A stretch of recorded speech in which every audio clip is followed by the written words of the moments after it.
Okay everyone, so in my last YouTube video, I went into my 6 favorite pen and ink shading techniques in depth. I described hatching, cross-hatching, contour lines, weaving, scribbling, and stippling. And I explained how to create effective marks using each individually. Aside from that, we also went into shading simple geometric shapes with each of these techniques in order to give them a sense of three-dimensionality and form. And shading simple geometric shapes is something that I definitely recommend, especially if you're just starting out, before moving on to more complex shapes.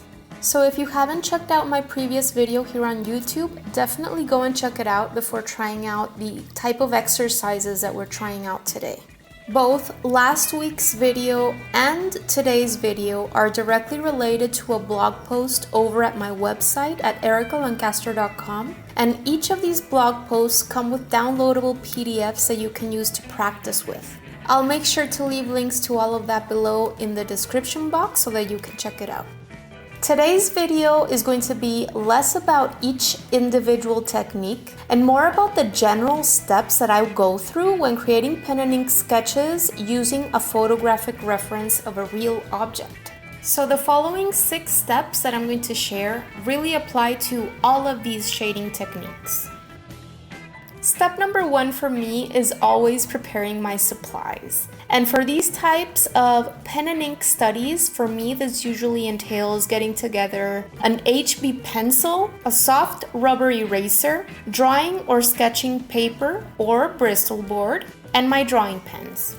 I am not going to give you any specific recommendation in terms of the drawing pen tip size, because I think that greatly varies from person to person depending on your artistic taste. Some artists prefer going with very fine lines throughout their entire drawings, and others like varying sizes, others like thicker points, so that is going to be up to you to explore and decide what you like best. Personally, I love somewhere between 0.3, 0.5, and only use the thinner points for certain areas of my drawings. I do find having a 0.8 around is very useful for creating my darkest values in my studies. Moving on to step number 2 is doing warm-up exercises in order to loosen up your hand and practice the marks that you're intending to use in your study.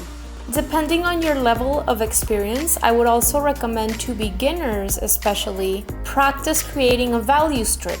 And a value strip generally entails creating a set of different values which gradually go from one to the next. And I would recommend you do this with the type of marks that you are intending to use in your actual study.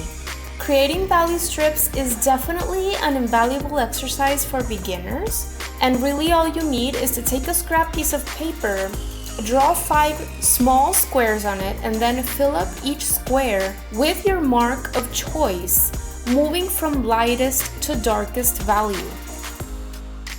Step number 3 in my process would be to select an excellent photographic reference to work from.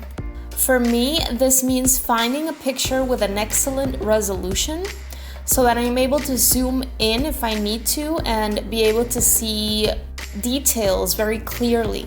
I also like working from pictures that show a good balance between lights and darks and aren't overexposed or underexposed, so absolutely no flash at all. And for me, it's very important that when I see the picture, I'm able to pinpoint lights and darks right away, right off the bat. If you still have problems pinpointing where your lightest, midtones, and darkest areas are within a picture, I highly recommend trying to find pictures that have one single light source. Once you have selected a great photographic reference that you're going to be working from, step number 4 is going to be to create your initial outline drawing using a pencil. And within this initial outline drawing, you're going to create a little map for yourself. I like to call it a map, but they are basically little shapes that are going to remind you where your lightest and darkest areas are going to be. In these little cherry sketches, you can notice these little pencil shapes that I created for myself before starting to lay down my ink. And you can be as detailed as you want with these shapes if you need to. Personally, I like mostly just making sure that I mark off the lightest areas for myself, not so much the darkest. Why? Because I need to make sure that these lightest areas are protected and that I don't accidentally go into them, because I have to leave them completely blank with no marks at all in them. For me, it kind of reminds me of how I start a watercolor painting, and I have to make sure that I leave those lightest areas completely untouched with no paint in them, so that the white of the paper is able to show through. I am going to be leaving a link to the Unsplash photographic reference that I used to create these studies with down below in the description box. In case you want to use the same one, you can go ahead and download that. And also, just so you're aware, in the blog post that is directly related to this video, which I'm going to be linking to down below in the description box, I'm going to be offering a free downloadable PDF that contains the outline drawing of this exact cherry in case you want to use it to practice with. The fifth step of my process entails starting to lay down my initial layer of marks. I make sure, as I was mentioning before, to leave my lightest areas completely free and empty. So, in other words, what I do is I cover up the entire area with my initial layer of marks, except for the areas that are going to be the lightest. In the case of this particular cherry photograph that I am working from, the stem also contains very light values, so I make sure not to go in there with my ink either. So by the time that I'm done with step number 5, all of my mid-tone areas and my darkest areas are covered with my initial layer of marks. And my final step of the process, which is step number 6, it's going to be to start adding in darker values wherever needed. This is probably the most time-consuming part of the entire process, and it's really going to depend how far or how realistic you want to make your sketch. But it usually entails working back and forth between midtones and darks and constantly looking at your reference picture in order to ensure that you are placing your values accordingly. Just remember that this same principle applies to all mark making techniques. The more marks you create, the more ink you cover the surface with, and the darker the value you create. And the less marks you create, the less ink you cover the paper with, so the lighter the value. Just take it slowly, constantly look at your reference picture so that you make sure that you don't go overboard with adding too much ink in mid-tone areas, and keep going until you have arrived at an effective three-dimensional looking form.